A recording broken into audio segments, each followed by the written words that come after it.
के मशरक में, जहां पे जहरीली शराब पीने से सैकड़ों लोगों की हत्या हुई है, और ये हत्या ही है।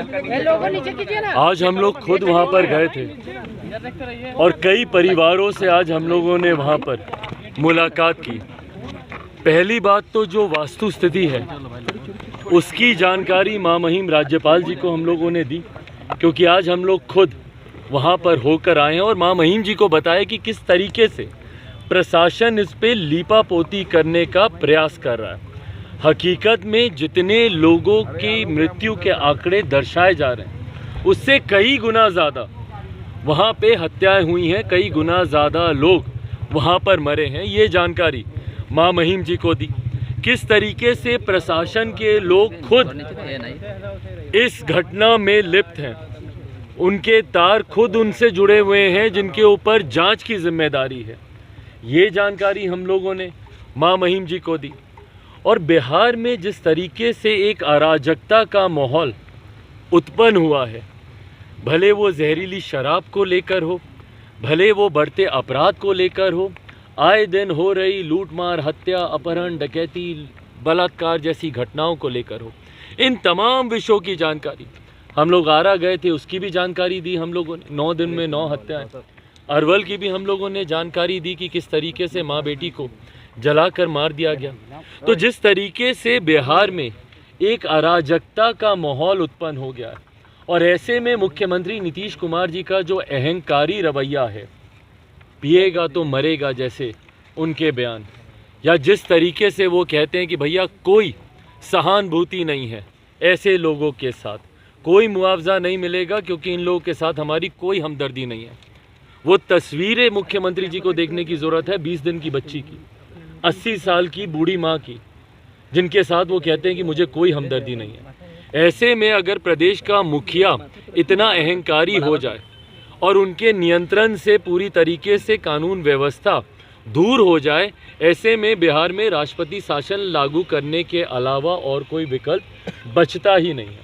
हम लोगों ने, पूरे प्रतिनिधि मंडल ने विनम्र आग्रह हाथ जोड़कर मां महिम राज्यपाल जी से हम लोगों ने यह आग्रह किया है कि हमारे प्रदेश को वो बचाएं, बिहार को बचाएं, और बिहार को बचाने के लिए बिहार में राष्ट्रपति शासन लागू करने की सिफारिश की जाए। मां महिम जी ने भी तमाम बातों को पूरी गंभीरता से सुनते हुए स्पष्ट शब्दों में उन्होंने इस बात को कहा कि यकीनन बिहार की परिस्थिति काफ़ी भयावह है, और जो अनुरोध हम लोग उनके पास लेकर गए हैं वो उसको पूरा करने का यकीनन वो प्रयास करेंगे। ये विश्वास भी मां महिम जी के द्वारा हम लोग को दिया गया। तमाम मामलों पर पर्दा इसलिए डाला जा रहा है। सर्वदलीय बैठक तो पहले बुलाएं, मुख्यमंत्री जी बुलाएं, तो पूछे तो सबसे कि कैसे इसको और सशक्त किया जा सकता है।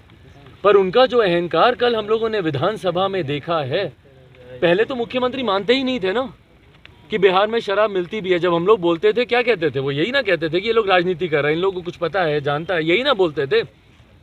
आज पहली बार तो उन्होंने विधानसभा में खड़े होकर इस बात को माना है और कह रहे हैं कि भैया जो पिएगा वो मरेगा। अपने ही प्रदेशवासियों की मरने की कामना जो मुख्यमंत्री करते हो, उस मुख्यमंत्री से कोई क्या उम्मीद रखेगा। इसीलिए अब उन पे विश्वास रहा ही नहीं है। बिहार में राष्ट्रपति शासन लागू करने के अलावा अब और कोई विकल्प नहीं बचा। तेजस्वी यादव ने कहा सरकार से पूछ के कोई लोग शराब थोड़ी पीते हैं, मरने वाले अगर मुख्यमंत्री जी की भाषा अब वो बोलने लगे हैं। 6 महीने पहले की उनकी भाषा सुनिए, 6 महीने पहले के उनके बयान सुनिए। वो दिन दूर नहीं है भैया जब हम लोग भी जाते थे तो उनका भी एक प्रतिनिधि मंडल हम लोग को अपने आजू बाजू में दिखता था, वो लोग भी जा रहे होते थे। जब हम लोग मां महिम से मिलने आते थे तो उनका भी एक प्रतिनिधि मंडल मिलने आता था, वो भी वही मांग को रखते थे। पर यही है ना कि जब आज आप सत्ता में हो जाते हैं तो आपके सुर बदल जाते हैं, जब आप विपक्ष में होते हैं तो आपके सुर अलग होते हैं। ये जो नीति में बदलाव आता है ये नीयत के बदलाव को भी दिखाता है। आज की तारीख में आपकी नीयत सिर्फ सत्ता में अब बने रहने की हो गई है। इससे पहले जब आप विपक्ष में थे तो आपको इनका दर्द दिखता था, आपको इनका दुख समझ में आता था। पर आज जब आप खुद सत्ता में चले गए उसके बाद अब आपको भी इनका डर नहीं दिख रहा। ये सेम वही भाषा ना बोल रहे हैं जो मुख्यमंत्री जिस भाषा का इस्तेमाल करते हैं। चिराग जी, मुआवजा का क्या होगा? चिराग जी, मुआवजा का क्या होगा? मुआवजा सरकार देने तैयार नहीं हो रही है, क्योंकि उन्होंने पहले ही मना कर दिया। उन्होंने सब मना कर दिया। चिराग जी, एक मिनट भाई बताइए, मुख्यमंत्री खुद अपनी नीति पे उनको क्लैरिटी नहीं है, खुद वो अपने सिद्धांतों पे टिकने वाले नहीं है। इसके दो उदाहरण मैं देता हूँ। गांव-गांव, घर-घर तक शराब की दुकान किसने खुलवाई भैया? पंचायत तक अगर शराब की दुकानें खुली 2015 तक, तो ये किसने खुलवाई? आदरणीय मुख्यमंत्री नीतीश कुमार जी ने।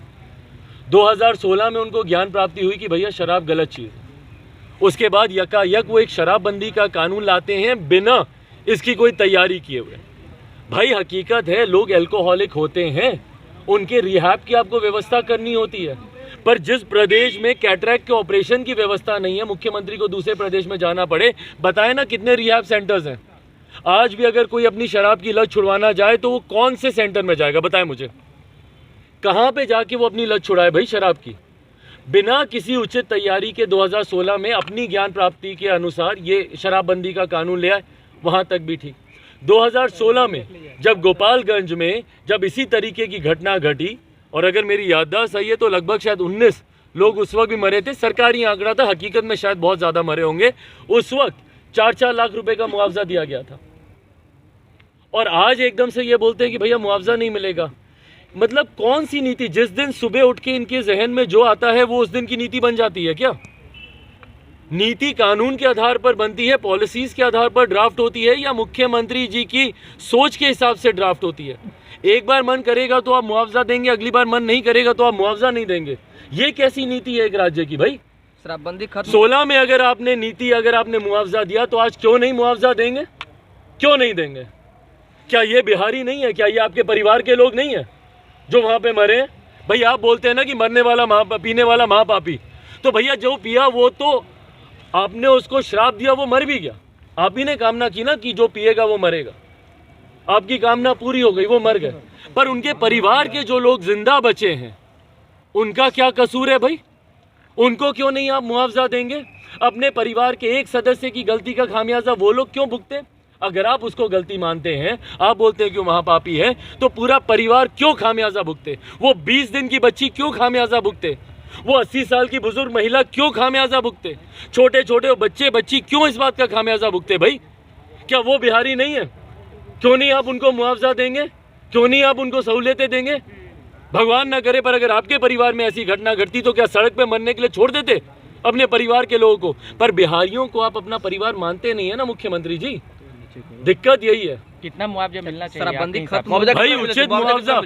मुख्यमंत्री ताड़ी वालों को क्या मुआवजा देने की बात कर रहे हैं? 1 लाख रुपए। 1 लाख रुपए मैं मुख्यमंत्री जी को अपनी तनख्वाह में से देता हूँ। अपना जीवन व्यतीत करके दिखा दे मुख्यमंत्री नीतीश कुमार जी, कर लेंगे 1 लाख रुपए में अपना जीवन व्यतीत। शराबबंदी वाले बिहार के सारण में जहरीली शराब पीने से 70 से अधिक लोगों की मौत हो गई, और यह आंकड़ा लगातार बढ़ता जा रहा है। इस घटना के विरोध में अपनी तमाम मांगों को लेकर लोक जनशक्ति पार्टी रामविलास के राष्ट्रीय अध्यक्ष चिराग पासवान बिहार के राज्यपाल से मिलने पहुंचे। मुलाकात के बाद जब वो बाहर निकले तो उन्होंने कहा कि बिहार में राष्ट्रपति शासन लागू होनी चाहिए, साथ ही जो पीड़ित परिवार हैं उनको मुआवजा देनी चाहिए। ये तमाम मांगें उन्होंने राज्यपाल से रखी।